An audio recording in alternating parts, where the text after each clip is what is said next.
Right, today we're going to take an A-bar and fit it to the new Jeep. So, loads of pictures, not very, let's put it this way, loads of pictures. But we're going to start to take off the grille. You remove this clip, this clip, this clip, this clip, and that clip in there. So we start by release, release, release, released,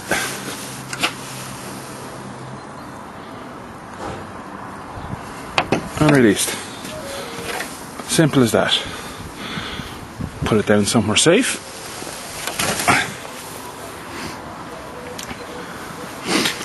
Next thing to do is remove the headlights.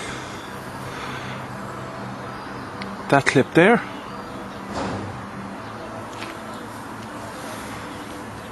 And this clip here needs to be lifted.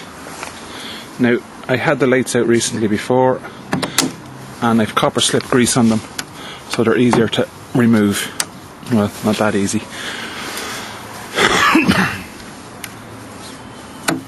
Now, the job is a little bit harder when you're working with one hand on a video camera,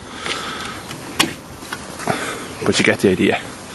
So with the two clips up like that, and just make sure that the hole in the clip lines up with the nipple that holds it in. Same in here, where we are.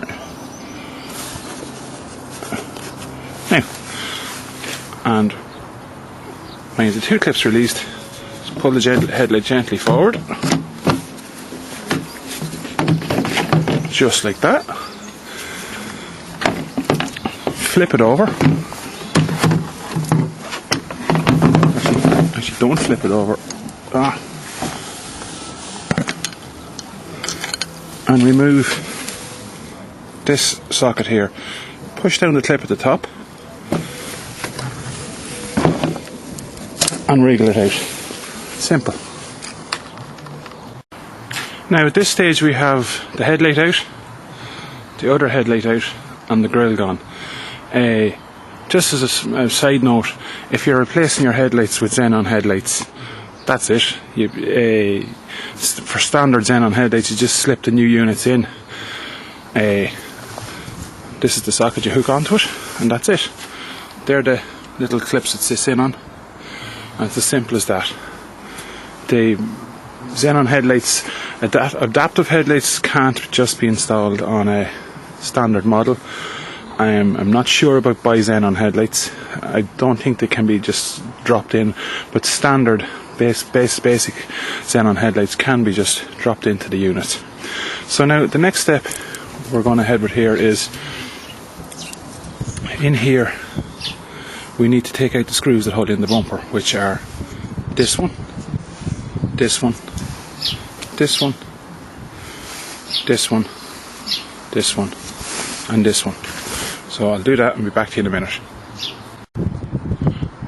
Okay, we have those screws out now, and we have all the screws out along from the top of the bumper. So now there's a row of screws underneath the bumper. I have to take them off as well. Now, I don't know if I have to take my mantec plate off yet, but we'll check that out. So I'll be back in a minute. Now I've removed all the screws, just the last one here to remove now. Again, I'm working with one hand, so you'll have to forgive the lack of articulation. So I remove the screw. and store it in my handy Lucky Dragon takeaway container. Now the next few screws that have to be removed are in here. So if you look in here, this posi head here behind your headlight needs to be removed, and there's a little plastic locator. We zoom in a bit there for you. And the light's not very good. There's a little plastic locator in there, and it needs to be. There we are. It's focusing up. Little plastic locator in there, and it needs to be pushed out.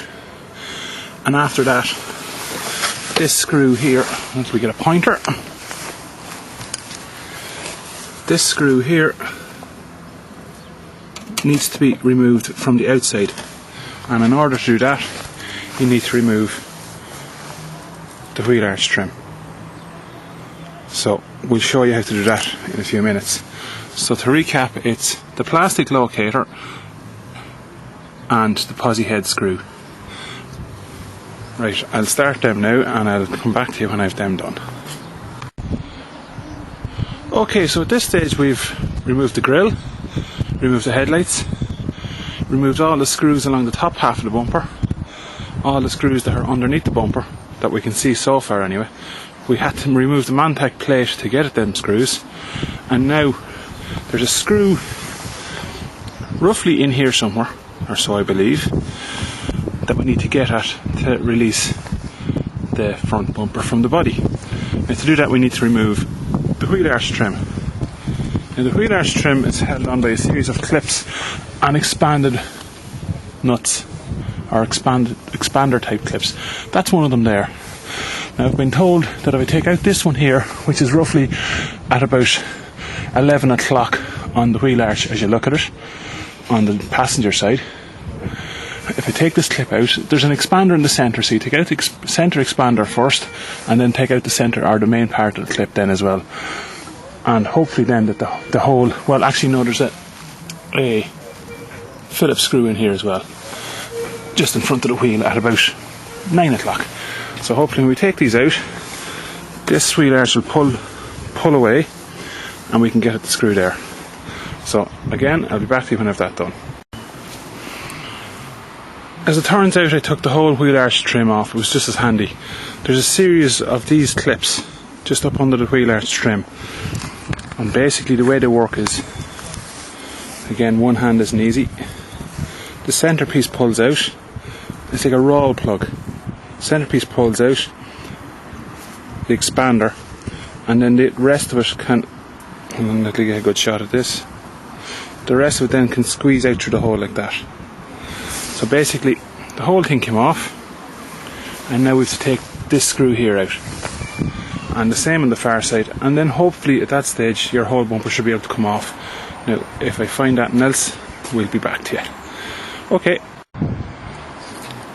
Okay, right, we've all the clips and screws out. The screw from here is out. That little plastic retainer that was in here is pushed back. Everything seems to be out. So now it's just a matter of pulling the bumper forward. Now you will have fog light connections and wipe wash connections to remove. So I'm just going to check all that now, and I'll be back to you when I have that bit checked out. Pretty much as it is there now, the bumper's ready to come off. Okay.